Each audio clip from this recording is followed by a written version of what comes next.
I do not know whether you have been following these little videos where I talk a little bit about the program that the Oregon Symphony is presenting, but I remember that last time I talked to you about the problems that a French composer had with instrumentation.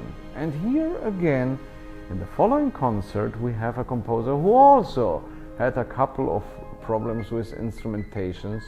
So say the scholars. I am not sure about that, because I think that actually Robert Schumann is a wonderful composer, and maybe his art of instrumentation is at times a little bit unusual, but boy, he is very, very effective. So, we are here talking about a concert in which the order of the pieces is kind of unusual, and there is a reason for that.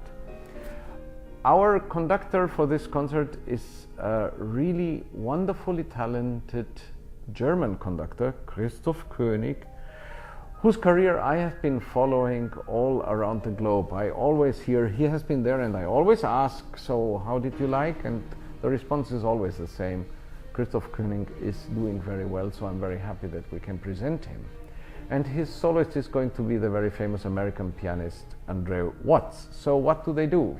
Before the break, and that is unusual, come the two orchestral pieces, starting with Hindemith, the Concerto for Orchestra. This is, of course, as the title already explains, a virtuosic piece for orchestra by one of the greatest German composers of the 20th century, followed by Schumann's Symphony No. 1, a work that exists in two different versions, and we play not the original version, but the version No. 2.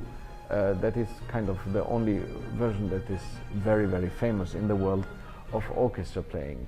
It's a fresh symphony, it's mostly a very, very happy symphony, and you will be in intermission trying to whistle these wonderful tunes. And then comes Andre Watts, whom I do not need to introduce to all of you. We are talking about one of the most famous pianists that are here in the United States and in the world, and he plays the wonderful Concerto No. 5, the Emperor Concerto by Ludwig van Beethoven.